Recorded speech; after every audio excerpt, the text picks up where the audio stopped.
它曾是世界第2强的空军，拥有地球上唯2的5代机，但在2022年，面对数倍弱小于自己的对手，它的表现却令人一言难尽。本以为是复刻沙漠风暴行动，没想到是特别坠机行动，它就是俄罗斯空天军。今天大兵通过万字的文案，详细和各位解析俄空天军为什么如此拉垮。俄罗斯空天军在俄乌战争中的拉胯表现原因虽多，但总结起来可以分为3个部分：战术失误、内部原因、外部原因。我们先从俄罗斯的战术失误来讲起。首先，在俄乌战争开始前，俄罗斯对乌克兰就存在战略误判。大兵之前介绍绍伊古被撤职时就提到，俄国防部在对乌作战这件事上呢，对普京进行了相当程度的隐瞒。自2014年俄罗斯吞并克里米亚后，乌克兰就着手加强国防建设。在2022年战争开始前，乌克兰空军中还有大量的山毛榉防空导弹系统、S-300 PSPT 轰鸣防空导弹系统、S-300 V1 角斗式防空导弹系统，以及萨姆8防空导弹系统。核心呢是3个旅和2个团的 S-300 PSPT。此外呢，乌克兰防空部队部署了1个旅的 S-300 V1 防空导弹系统，以及2个旅的山毛榉防空导弹系统。乌克兰还部署了100多辆的萨姆8防空导弹发射车，以及几辆基本上固定但现代化程度非常高的萨姆3防空导弹。俄罗斯国防部轻视了这股防空力量，并试图通过复刻美军在中东的沙漠风暴行动，通过空天军的突然袭击，成体系地摧毁乌克兰防空。2022年2月24号上午，俄罗斯空天军的远程航空兵部队派出了图95 MS 和图160战略轰炸机，对乌防空阵地进行了一波又一波的 KH-101 和 KH-555空射巡航导弹的打击。与此同时呢，俄陆军也用伊斯坎德尔系统发射了 9M723 弹道导弹和 9M728 巡航导弹，瞄准乌克兰境内目标。简而言之呢，作为统一远程火力打击计划的一部分，俄军动用了各种远程精确打击武器，对乌军发起了猛烈攻势。虽然攻势猛烈，但是火力呢还远远不足俄军总导弹密度的极限。这也证明了俄军对乌克兰的轻视，也为之后俄空军的惨剧埋下伏笔。俄军在攻击乌克兰防空系统后，立刻进行了电子战攻击，试图削弱和瘫痪乌军的预警雷达、目标搜索雷达和火控雷达。许多乌军的防空系统和雷达受到干扰，有时甚至需要更换部件或者多次重启才能恢复。因为乌军的防空系统，例如 S-300 和山毛榉防空导弹系统，这些系统呢都是苏联造的，俄罗斯武装部队也一直在使用，所以俄军对他们的电子系统非常熟悉。俄军本想利用这一点对乌防空系统形成有效打击，不料自乌军北约化之后呢，为了适配北约雷达，乌克兰对许多关键的硬件组件和控制软件进行了升级，这让俄罗斯的电子攻击效果大打折扣。虽然超过 75% 被俄军发现的乌军防空阵地在战争爆发的头几天就被精准摧毁了，然而乌军在开战前几小时从外国伙伴那里获得了俄军即将袭击的情报，所以大多数被袭击的乌军防空阵地都已经被清空了。同时还有大量防空系统隐藏在山洞或者是地下，没有被俄军的侦察机或卫星发现，因此乌军在俄军空袭后依然保有相当的防空力量。俄罗斯高看了自己，小看了乌克兰，以为大军压境，乌克兰会像2014年那样直接举手投降，所以计划非常不周密。俄战机几乎是以裸奔的方式进入乌克兰防空区投放炸弹的，这就导致俄空天军在第1天的攻击中就遭到非常大的损伤。开战4个小时后，有6架俄战机被击落。当年美军执行沙漠风暴行动，在战斗机轰炸机中队起飞之前的几小时，就先用数十架电子战战机完全瘫痪了伊拉克雷达，而在攻击编队中也会混入至少1架电子战战机。在美军的作战编队中，通常有至少12架飞机组成的扫荡及掩护机群，确保任务完成。而俄罗斯空军的出击往往仅有1、2架飞机，而俄军电子战战机约等于0，缺乏足够的保护和支援，尤其是在没有对敌方防空系统进行压制的情况下，更容易遭受损失。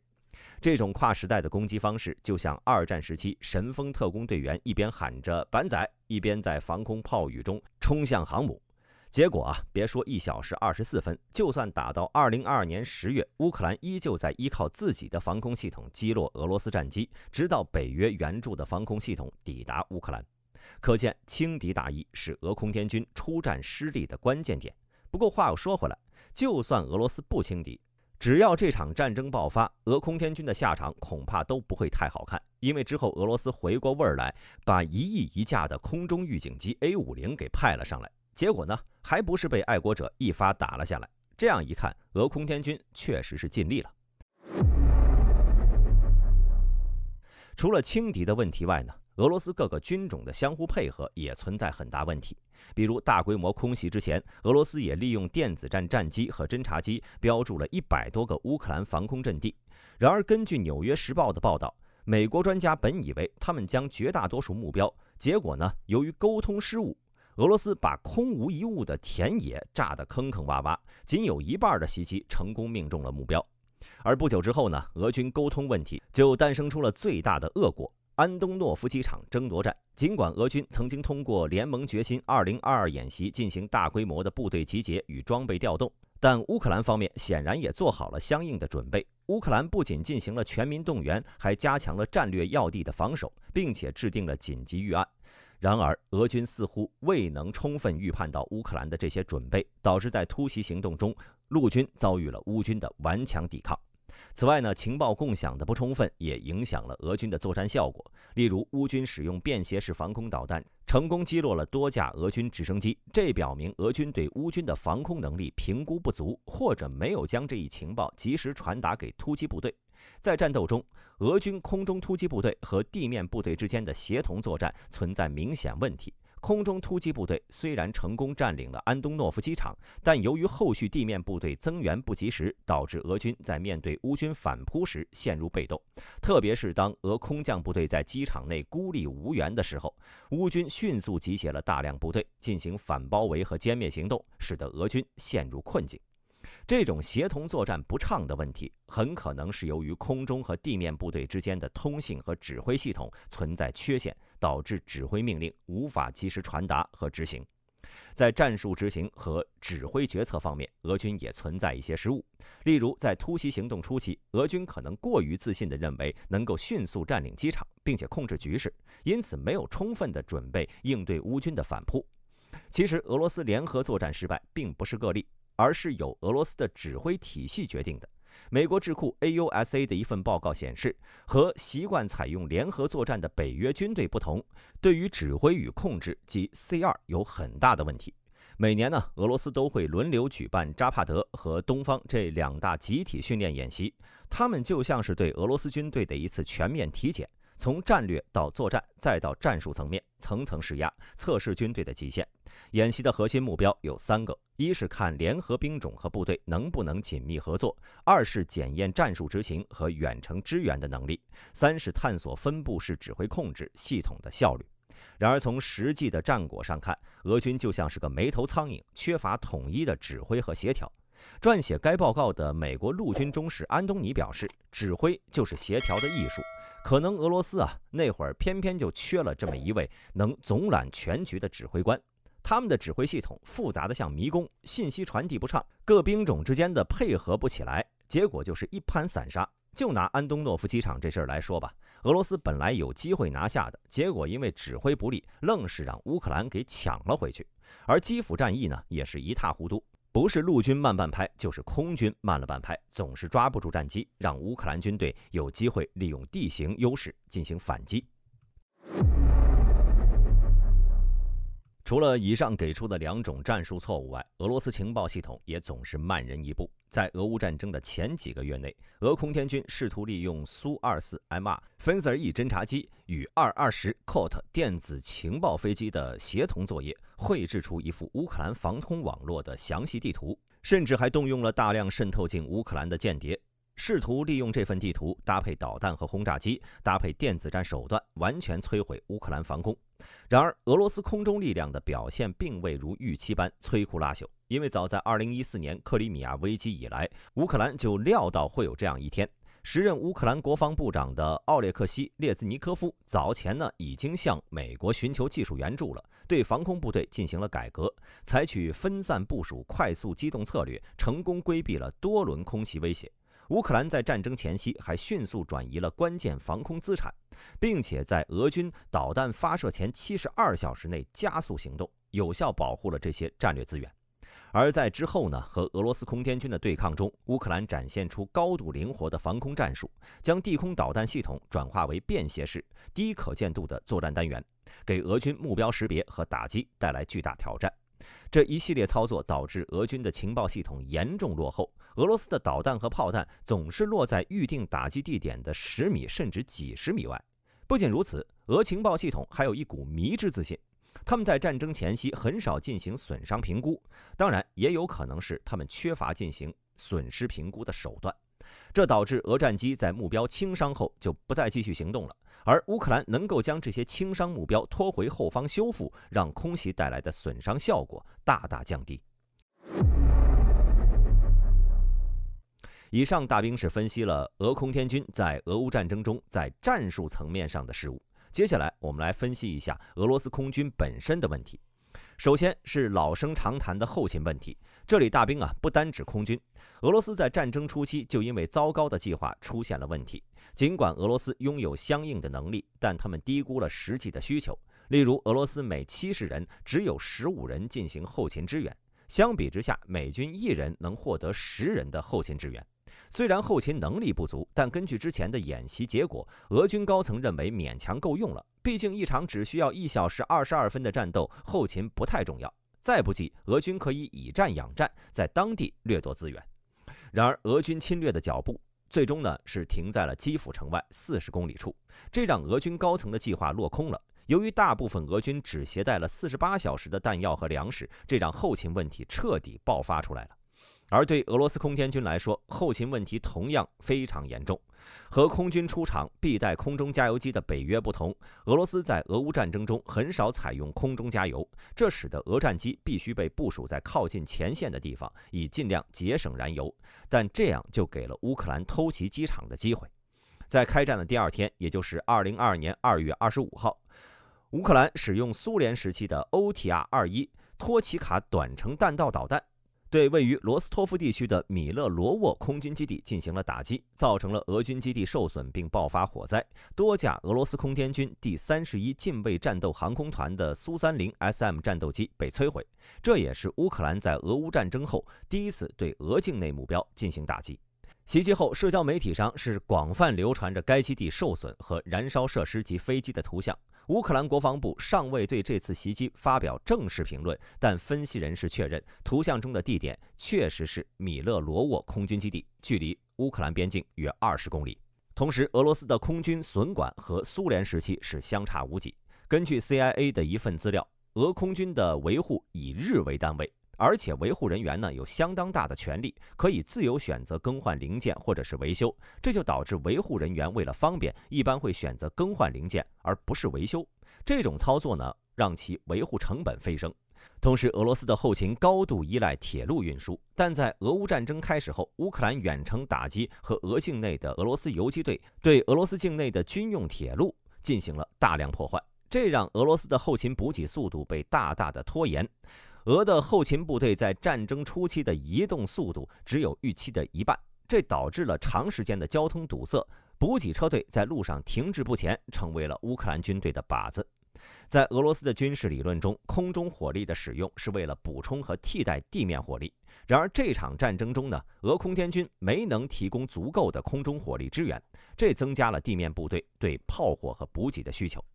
由于空中支援不足，地面部队的后勤负担显著增加，导致后勤供应链压力剧增。这又反过来影响了空军的后勤，因为后勤部队要优先供给给陆军，形成了恶性循环。而经过2年的激战，他们的总战斗力已经降至战前水平的约75%。根据相关的照片、视频数据统计，俄空天军已经被击落了92架战斗机、2架战略轰炸机、105架直升机，但这还仅仅是表面上的损失。更隐蔽的损失在于，由于战斗机飞行小时数远超计划，许多飞机已经提前步入了老年期。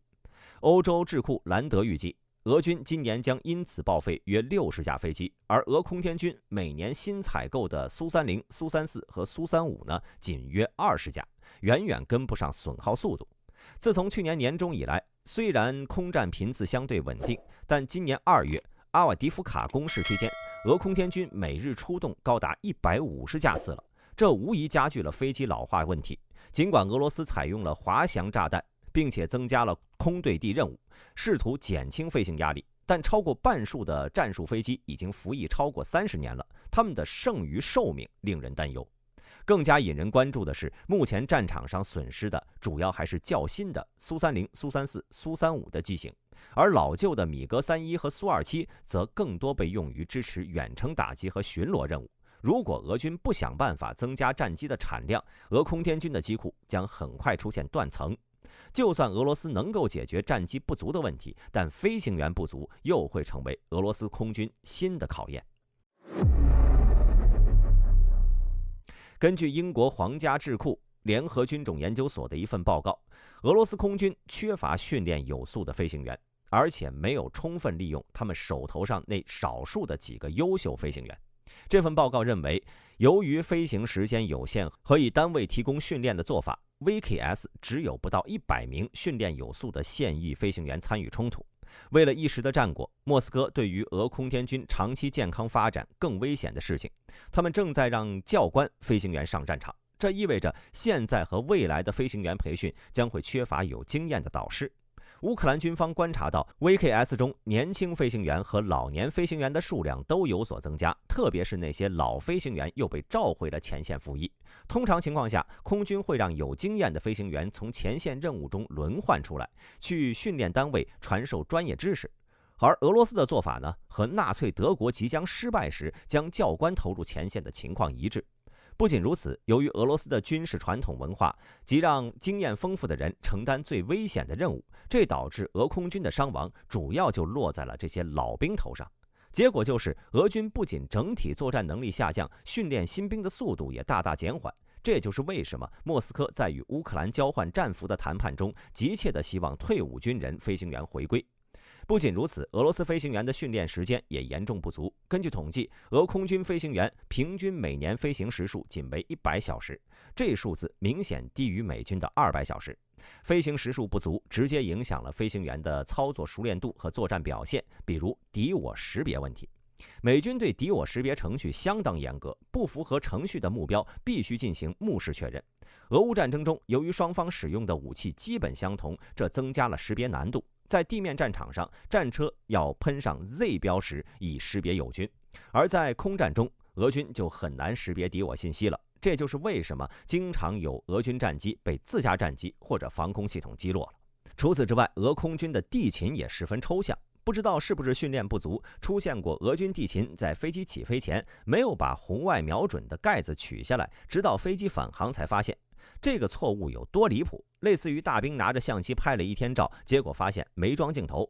除此之外呢，这些伏特加喝多的俄军地勤还习惯于停在俄罗斯空军基地的飞机旁边堆放弹药，因为这样更方便。当然，他们也让乌克兰的无人机更加方便。这下真的是双赢了。其实大兵之前列举的俄罗斯空军的问题，有相当一部分都和俄国防部的贪腐有关。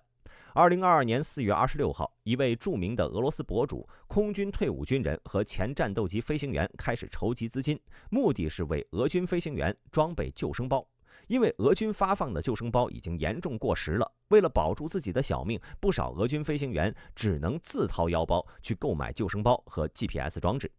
同时，俄空天军的通讯也存在相当大的问题。有报告指出，由于俄军的通讯器质量不佳，不少在俄乌作战的俄军士兵更喜欢直接通过手机沟通。但是在乌克兰的电信企业直接注销了所有俄罗斯号码后，俄军飞行员不得不自费4万卢布去买一个好的通讯器，以便在紧急跳伞后和俄军取得联系。但是这种民用无线电通讯器并没有加密保护，这就导致乌克兰情报部门很容易就能监听俄军通讯，并且提前一步找到跳伞的俄军飞行员，再俘虏他们。俄罗斯空军司令亚历山大·泽林在2019年表示，俄军的前线航空飞行员平均需要7到8年的准备时间，培训费用约为340万美元；战斗机飞行员的训练需要10到12年，耗资782万美元。现在看来，俄罗斯国防部在俄军飞行员上的花费远远低于这个数值，最大的一笔开销恐怕就是抚恤金了。2023年，负责俄军信息系统采购的国防部高级采购官员瓦迪姆·沙马林中将落马了。根据科克博公开的信息，他涉嫌在一家固定的企业采购俄军的通讯设备，并且从该企业手中收受贿赂。据报道，他至少从中获益了3600万卢布，约合40万美元。另一位高级采购官员以同样的理由被捕，他导致俄罗斯损失了7700万卢布的资产。至于他到底干了什么，科克博并未公开。虽然在新国防部长上任后，俄罗斯试图清算贪腐官员，但是他们的贪污直接导致了俄罗斯军队的装备出现各种问题。即便这些官员被捕，这些问题也难以在短期内解决。它会像慢性毒药一样，慢慢地侵蚀着俄军的生命，除非刮骨疗毒。但是这对于经济学家的国防部长来说并不经济。说了这么多，大家可能会疑惑俄罗斯空军存在这么多问题，看起来已经千疮百孔了，难道普京就不知道，不早点进行改革吗？普京的想法大兵是不知道，不过从客观上看，俄罗斯空天军的问题一半属于遗传病，一半属于走错了路线，普京就是想改也来不及了。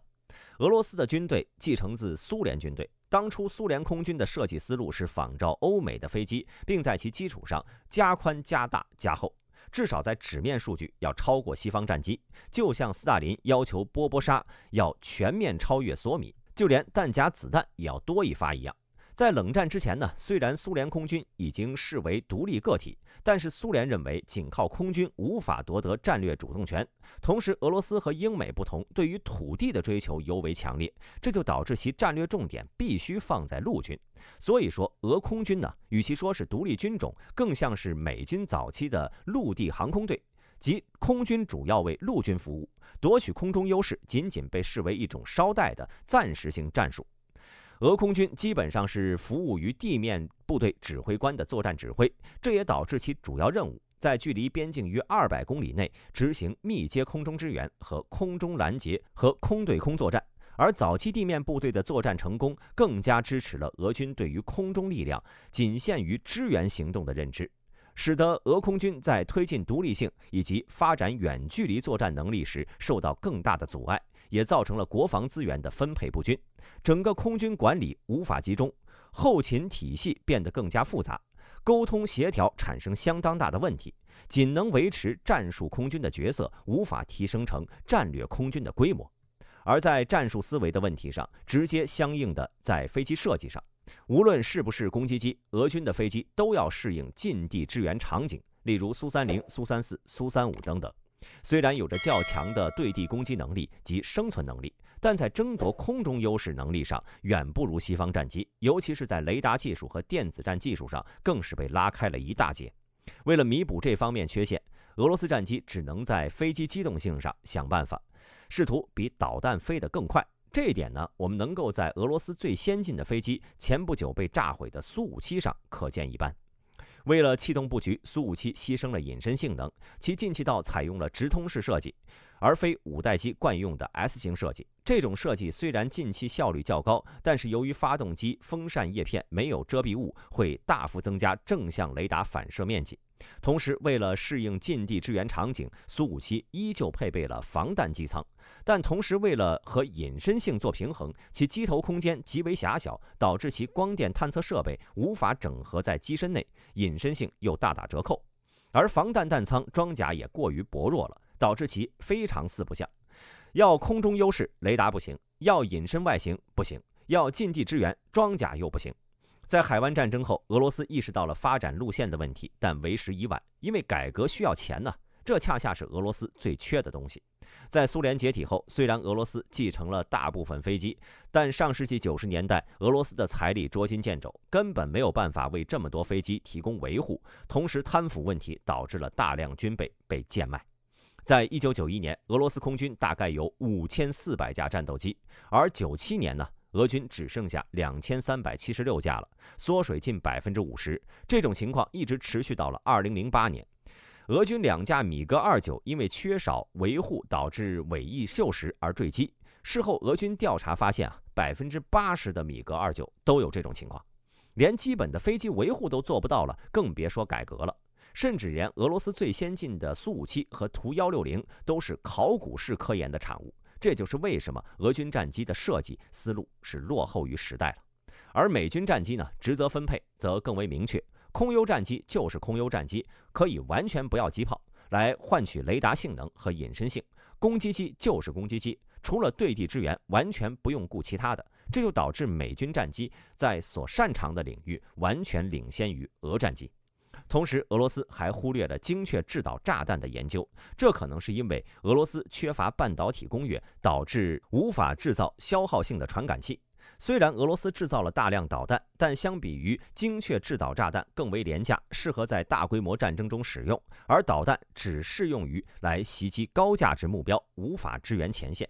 就算是昂贵的导弹，在战场上的有效性也十分堪忧，因为其精度最关键的就是 GPS 导引。虽然有惯性导引可以备用或者辅助，但随着时间和战机大动作的影响，惯性导引会逐渐失准，所以基本上还得是靠 GPS 的实时定位。俄罗斯虽然有自己的格罗纳斯全球定位系统，理论上要完整部署需要24颗卫星，但实际上只有23颗，而且其中很多卫星已经到了寿命尽头，性能堪忧。有些俄罗斯空军甚至购买外国电话卡，会外挂商用卫星来导航，这就不难理解为什么俄罗斯在精准打击方面一直表现欠佳了。当然，这个问题呢不止俄罗斯存在，乌克兰也一样。不过，他们获得了美国 GPS 和星链的使用权，在精确制导方面完全不受影响，这可谓是让俄空军馋红了眼呀。俄罗斯空天军在乌克兰的失败，不仅是本身的问题，也有相当大的原因始于2022年的乌克兰不再是2014年的乌克兰了。苏联解体后，乌克兰分得了俄罗斯外独联体国家中第2大规模的防空部队，包括第8独立防空集团军以及第2独立防空集团军第28军，其装备的各型中远程防空导弹系统也非常齐全，包括第1代的 S75M3、S125M-M1，第2代的 S200VM 以及第3代的 S300PTPS， 再加上乌克兰陆军装备的剑10山毛榉 M1 和 S300V1。但和俄罗斯一样，刚刚独立的乌克兰完全无法负担这些设备的维护问题。但和俄罗斯不同，乌克兰保留了最为先进的 S300和山毛榉，将其他落后的防空系统通通淘汰了，这使得乌克兰能够保留相当部分的防空实力。在军事冲突爆发前夕，由于得到了西方的警告，乌军将大部分的防空导弹营，主要是 S300PTPS 防空营，后撤到了中部、西部和南部地区。这些部队在后来俄军的空袭中得以幸存了，并且取得了一定的战果，为乌军争取到了最宝贵的一段时间。而在2022年10月之后呢，随着大量的北约防空系统的抵达，局势开始逆转了。其中以爱国者防空系统为例，乌军防空部队在今年年初利用爱国者成功的将2架俄军的 A50 战机给击落了，震惊了整个世界。同时该系统还能对俄军最先进的超音速巡航导弹起到一定的防御效果，就更别说普通的俄罗斯战机了。在爱国者抵达后呢，俄空天军的损伤率明显增高，最极端情况下，俄军在13天内接连损失了13架战机，创下了俄乌战争的纪录。而在最近几个月，随着俄罗斯制导炸弹技术突破，俄军飞行员无需再冒着风险深入乌防空区执行攻击任务，但时不时呢，仍有俄战机被击落的消息传出。综合来看，俄罗斯空军呢失败的因素是多样化的，而且近乎于绝症。在10年甚至20年内，俄军很难完成改革，并且追赶和美军的差距。而在俄乌战争问题上，随着北约越来越多防空系统的抵达，俄罗斯空天军的影响力会持续降低，并将在乌军空中优势机 F-16抵达后进一步压缩其生存空间。就算格拉西莫夫把苏57拉出来，也很难改变局面。对此，各位有什么看法？欢迎发表在评论区。本期视频到此结束，我是大兵，我们下期再见。